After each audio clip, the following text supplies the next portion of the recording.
여보세요. 라디오 뭐 들으세요? YTN 라디오요. 또요?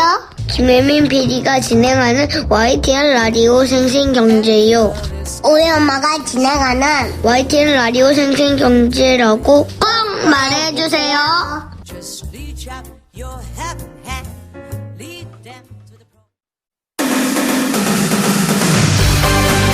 생생하게 상생하며 YTN 라디오 생생경제. 안녕하세요. YTN 라디오 생생경제 김혜민입니다. 중국은 서양보다 10세기나 빠른 기원전 105년에 종이를 만들었습니다. 서양 12세기 이전에는 화약이 무엇인지도 몰랐지만 중국은 화약을 이용해 총과 포를 만드는 수준에 이르렀습니다. 그러나 중국은 19세기 초 총과 대포로 무장한 군함 앞에 무너지고 말았죠. 중국은 일찌감치 과학적인 사실에는 눈을 떴지만 이를 원리로 발전시키고 대중화하는 데에는 무관심했습니다. 반대로 서양인들은 뒤늦게 전래된 모든 발명품들을 이론으로 만들고 과학적인 지식으로 축적하며 온 세상에 보급시켰습니다. 아무리 좋은 것도 나누지 않으면 썩기 마련입니다. 일주일 동안 일터에서 열심히 땀 흘릴 모든 청취자분들의 노력이 적재적소에 잘 나눠져 꽃피우길 바라봅니다. 저도 일주일 동안 스튜디오에서 제가 가진, 제가 아는 경제 이야기 여러분들과 잘 나누도록 하겠습니다. 2019년 10월 21일 YTN 라디오 생생경제 지금 시작합니다.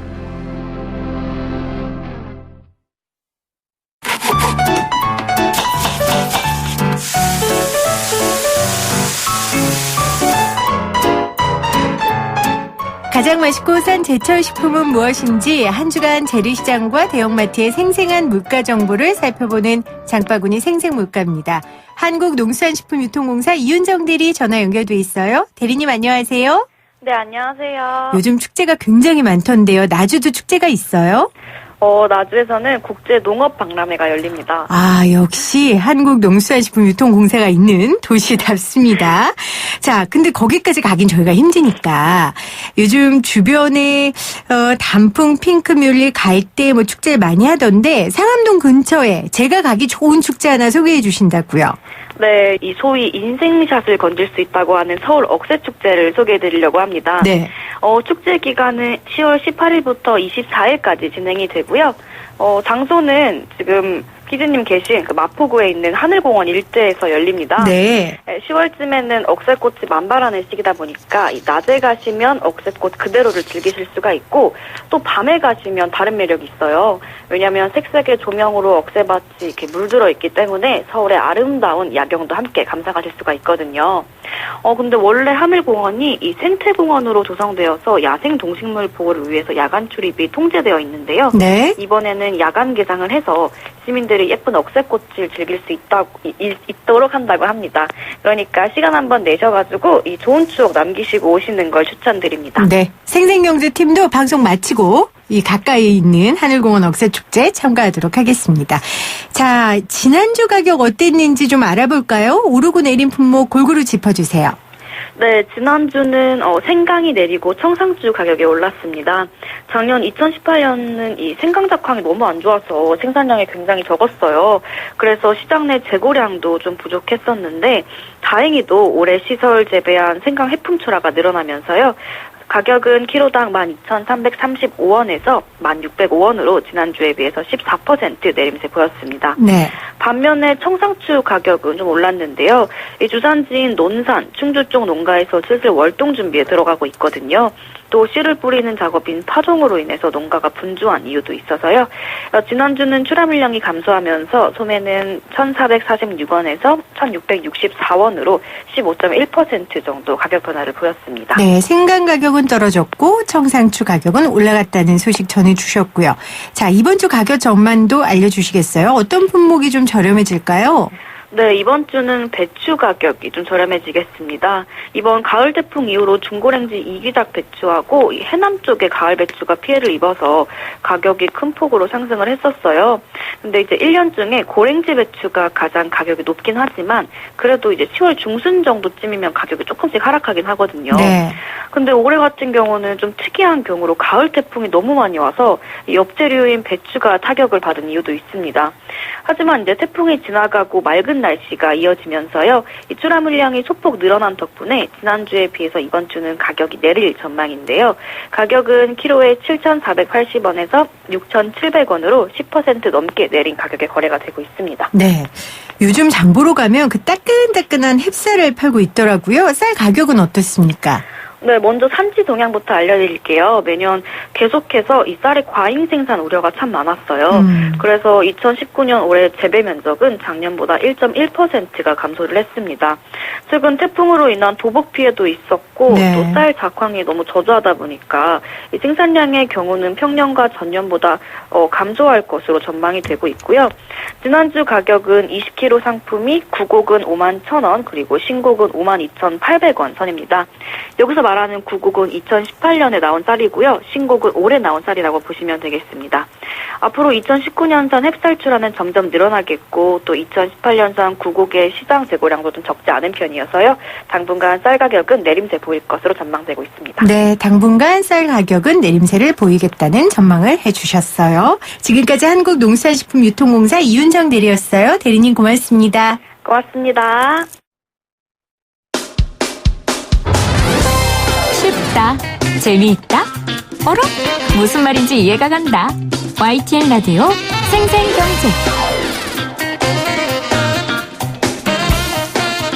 오늘 가장 뜨거운 경제 뉴스를 제일 생생하게 전해드리는 시간입니다. 20대 국회 마지막 국정감사가 진행 중입니다. 늘 그랬지만 이번에는 특히 더 여야가 치열하게 대립했는데요. 아무래도 더 치열하게 대립할 것 같습니다. 앞으로 더요. 왜냐하면요. 여야가 이번 주부터 약 513조 원에 이르는 슈퍼 예산안을 둘러싼 전쟁에 돌입하는데요.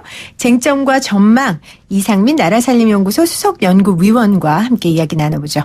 위원님 안녕하세요. 예, 안녕하세요. 자, 국회가 내일부터 내년도 예산안 심사에 본격적으로 착수하는데요. 절차가 엄청 길고 복잡하던데요. 예, 그렇죠. 설명을 좀 해주세요.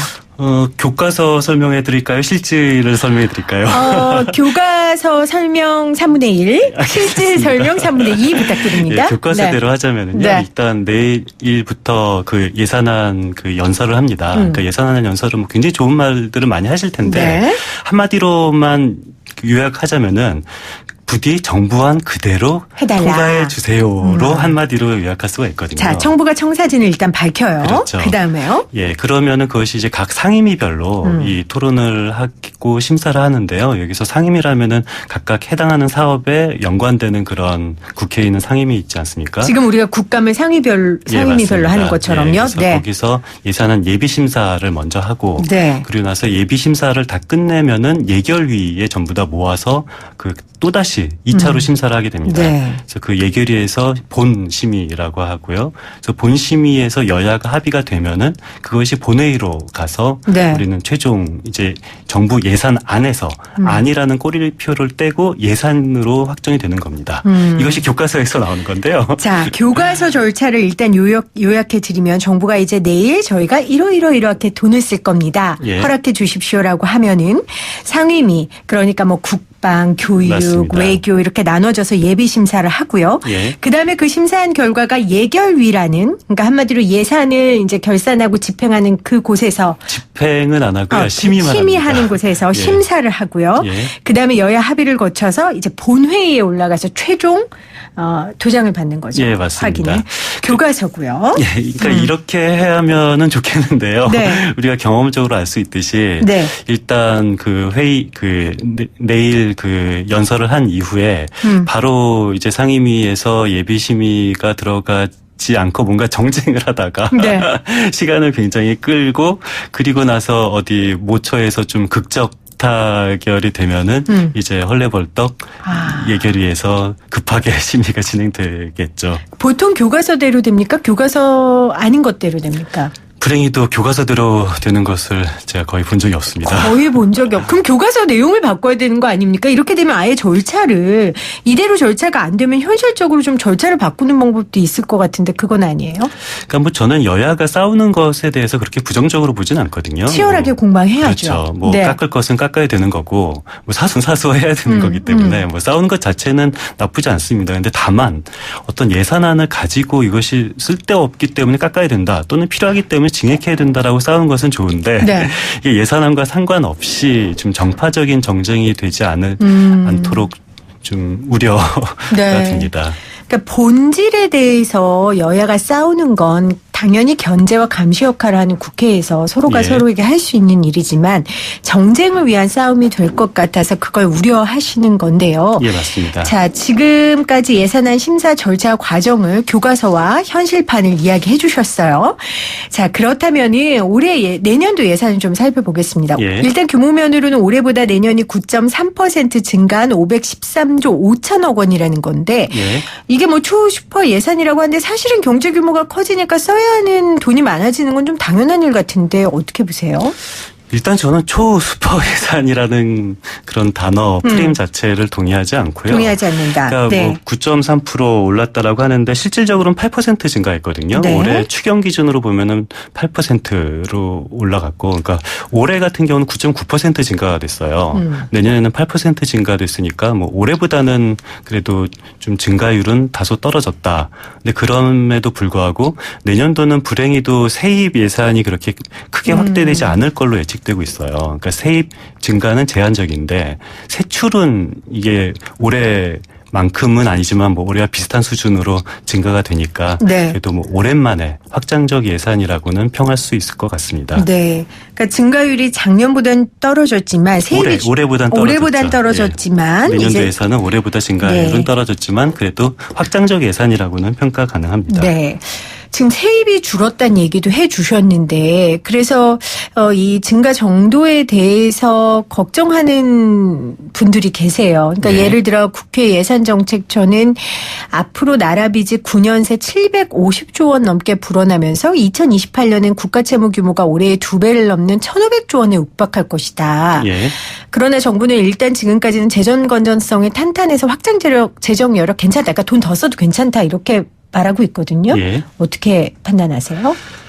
그러니까 제가 평가하기에는 돈이 많으면은 뭐 많이 쓰면 좋죠. 네. 돈 많으면 뭐 누구든지 많이 쓰면 좋겠는데 문제는 돈을 많이 쓰면은 이 재정 건전성이 좀 우려가 되는 것이잖아요. 네. 그래서 근데 내년도는 재정 건전성과 좀 확장 재정의 기조를 그래도 나름 적절하게 균형을 유지했다라고 저는 평가하고 있는데요. 그러니까 균형적으로 했다라는 말의 근거는 최근에 초과세수가 많이 발생했잖아요. 17년, 뭐 16년, 17년, 18년 초과세수가 많이 발생했는데 그 초과세수에 따라서 뭐 국가 채무를 많이 축소했어요. 한 29조 원 정도를 국가 채무 축소를 했어요. 네. 근데 내년도 재정 적자가 한 31조 정도니까 비슷한 규모거든요. 그러니까 여태까지 최근 3년 동안에 있었던 초과세수로 인해서 갚았던 돈 딱 그만큼 정도 내년에 적자가 되니까 저는 한마디로 여태까지의 축적된 재정 여력을 드디어 내년에 소비하는 예산이다라고 평가를 합니다. 우리가 나라 예산에 흑자가 난다고 해서 무조건 뭐 살림이 풍부하고 좋다라고 판단할 수는 없는 거잖아요. 아, 예, 물론이죠. 네, 그렇기 때문에 그런 근거로 적절하게 균형을 맞추고 있는 것 같다라고 위원님께서 평가를 해주셨어요. 예. 문 대통령도 사실 재정 확대가 더 필요하다라고 여러 번 이야기를 했고요. 하지만 이제 자유한국당에서는 심각한 재정 중독의 결과다라고 지금 이야기를 하고 있습니다. 예. 중요한 건 어떻게 쓰느냐가 아니겠습니까? 예, 그렇죠. 필요한 재정 확대다. 아니다. 이거 선심성 예산이다. 이거 결정하는 기준이 있습니까? 나라살림연구소에서 이 기준을 좀 제시하십니까? 제가 그 기준을 제시할 수 있으면 좋겠는데요. 네. 물론 그렇게. 그래도 국민들이 예. 판단할 수 있는 기준이 있어야 될 것 같아요. 예, 그러니까 그렇죠. 왜냐하면 예를 들면 제 예산에 한 달에 옷 한 벌 정도, 신발 하나 정도는 살만해. 라는 그렇죠. 그런 기준이 눈에 보이는 기준처럼요. 예, 예. 나라 재정도 이거는 쓸만해. 아니야. 이거는 선심성이야. 이런 기준이 좀 국민들 눈에 보이는 기준 없습니까? 최소한 좀 기준을 세우기에 좀 편한 것은 네. 일단 좀 재정 건전성에 굉장히 큰 부담이 되는 지출과 부담이 되지 않는 지출은 충분히 기준을 세울 수가 있을 것 같은데요. 네. 그러니까 내년도 지출을 보면은 융자 금액이랑 출자 출연 금액이 굉장히 많이 늘었어요. 네. 융자 금액은 한 7조 원 정도 늘고 출자 출연 금액은 한 2조 원 정도 늘었는데 합쳐서 7조 원이잖아요. 근데 이런 금액 같은 경우는 재정 건전성을 그렇게 해치는 지출은 아닙니다. 네. 그러니까 무슨 소리냐면은 그 국가가 융자를 해준다라는 얘기와 돈을 그냥 주는 것은 이건 많이 다르잖아요. 돈을 네. 주면은 그냥 써서 없어지는 거이지만 융자를 10조 원 해준다라는 것은 10조 원을 주고 없어지는 것이 아니라 그렇죠. 나중에 뭐 3년 뒤나 5년 뒤에 융자금 회수를 하면은 10조 원에다가 이자를 약간 붙여서 돈을 더 받게 되는 구조거든요. 그래서 융자금이 늘어난 것은 그 재정 지출 규모는 늘리는 것처럼 보이지만 사실상 재정 건전성에는 그렇게 해가 되지 않습니다. 그런데 내년도 융자금이 무려 올해보다 한 20% 증가해서 융자금 늘어난 금액만 7조 원이고요. 출자 출연 금액이라는 것은 사실상 투자한 거거든요. 네. 제가 예를 들어서 오늘 오전에 어느 회사 주식을 샀다. 그러면 저는 소비를 많이 한 것이 아니라 나름대로 제가 재테크 돈을 벌기 위해서 투자를 했다라고 말을 하는 거잖아요. 그래서 정부도 마찬가지로 투자하는 돈이 있는데 그걸 출자 출연이라고 하고요. 그렇게 출자 출연이 올해보다 늘어난 돈만 2조 원이니까 이렇게 뭐 융자 금액, 출자 출연 금액이 굉장히 많이 늘어난 것이 꼭 재정 건전성을 해치는 것과는 별로 상관이 없습니다. 네. 그러니까 출자 출연이나 융자처럼 당장은 지출처럼 보이지만 나중에 돌려받을 수 있는 항목이 있다면 예.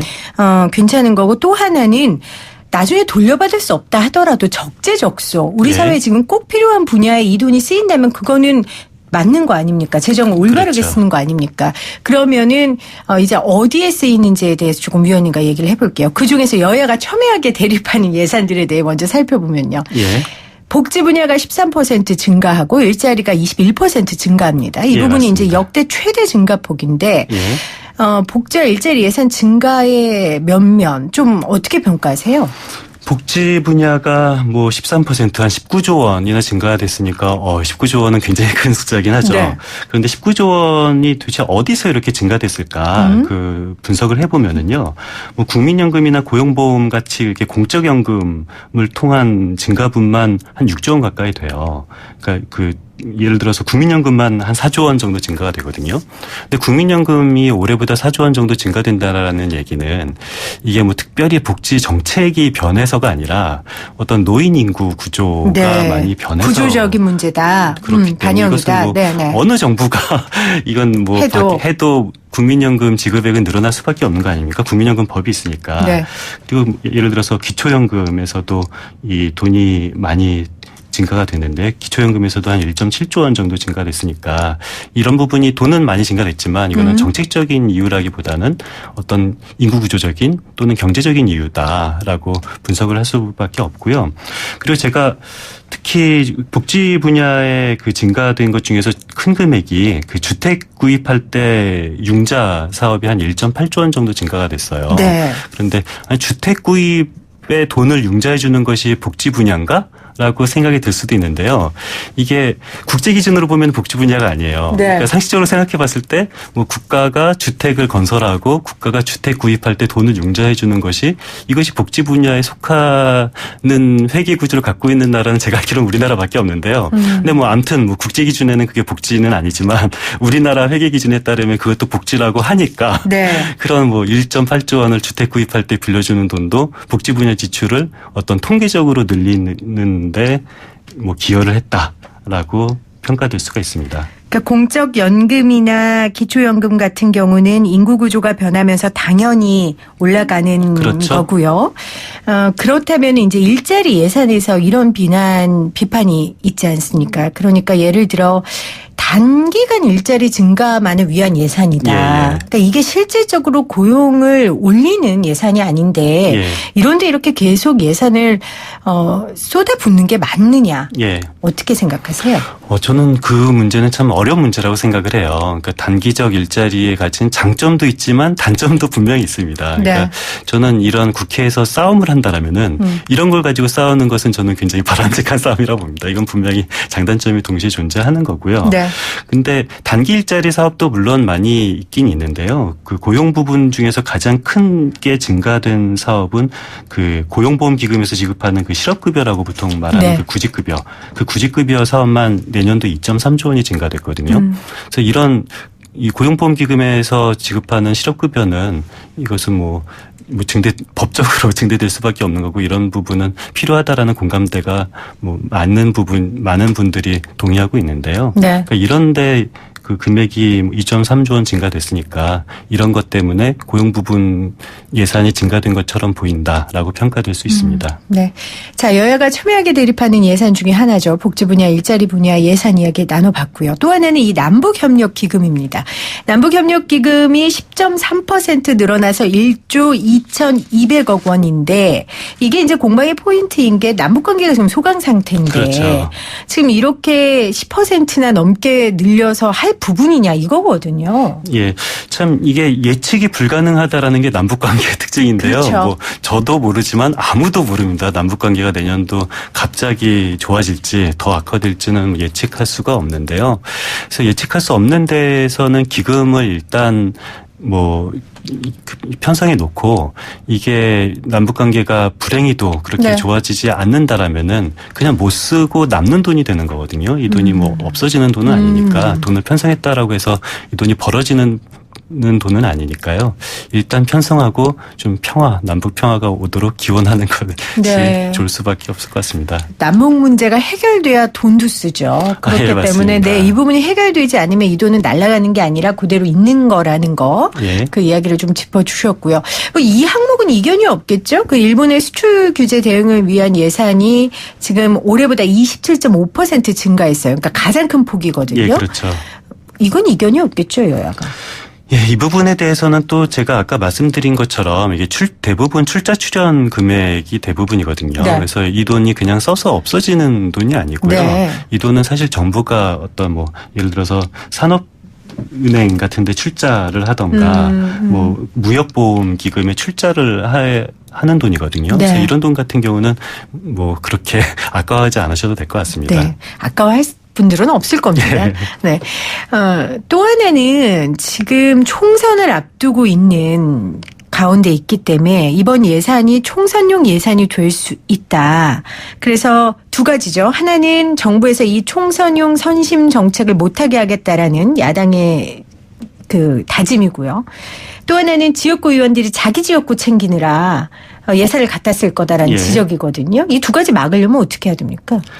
그러니까 총선을 위한 선심성 예산은 이거는 당연히 이거는 막아야 되는 예산인 거고요. 네. 근데 문제는 이게 총선을 위한 선심성 예산인지 지역 복지를 그러게요. 위한 예산인지 구별하기가 사실 간단하지는 않아요. 근데 이게 우리가 국회의원은 사실 아무리 지역구 국회의원이라고 하지만 시장이나 군수와는 달리 우리나라 전체를 위해서 힘을 써야 되실 네. 분인 거잖아요. 그러니까 국회의원분들이 우리가 좀 시민들이 잘 감시를 해야 될 것 같아요. 이 예산을 너무 이렇게 지역구 얘기만 하는 국회의원과 그렇지 않는 국회의원은 감시를 해야 되는데 이게 꼭 지역구 유권자분들이 자기 지역에 뭘 가져오는 국회의원들을 뽑는 그런 유권자가 있으니까 또 그런 국회의원도 생기는 건데 네. 그런 악순환을 좀 이제부터라도 좀 국회의원도 문제지만 그런 자기 지역에 얼마를 갖고 왔다라고 말하는 국회의원을 뽑는 유권자도 다 같이 반성해야 될 부분 아닐까라는 생각이 듭니다. 네, 생각할 거리를 주시네요. 그러니까 너무 지역 이기주의에 영합하는 그런 예산들은 안 되는 거고요. 또 국회의원들 뽑을 때 오히려 이게 기준이 될 것 같아요. 너무 내 지역 하는 사람은 조금 경계해서 볼 필요도 있을 것 같아요. 그렇죠. 그런데 국회의원들이 예산을 얼마 따왔다라고 플래카드를 걸어 놓는데요. 근데 그것들 보면은 대부분 실제 집행되지 않고 그냥 말 그대로 따왔다라는 경우가 끝까지 굉장히 살펴봐야겠군요. 많아요. 그러니까 예를 들어서 이미 철도가 놓여지기로 이미 확정됐는데 네. 추가로 예산을 1,000억 원 따왔다라고 하면은 그러면은 예전에는 길을 놓은 거를 금으로 철도를 두 줄을 넣을 거를 세 줄로 넣을 것도 아니고 네. 이런 이미 있는 예산을 지역에 더 따왔다라고 광고만 하는 거지 실제로 지역 살림이 더 나아지는 것은 아니거든요. 네. 그래서 그런 부분을 잘 유권자분들이 봐서 좀 판단해야 될 것 같습니다. 알겠습니다. 자, 지금 문자로 8824님이 예산 통과할 때는 항상 정권 가진 쪽과 입장 바뀌어 공방하다가 끝에 가서 극적 타결 통과시키는 거 익숙해졌어요 했는데 안 됩니다. 익숙해지면 안 됩니다. 우리 익숙해지지 말고 계속해서 문제 제기하고 사실 작년에 했던 게 우리도 지금 또 하는 거예요. 예, 맞습니다. 하지만 바뀔 때까지 변화될 때까지 우리가 감시하고 이야기해야 됩니다. 나라살림연구소 이상민 수석연구위원이었습니다. 고맙습니다. 예, 감사합니다.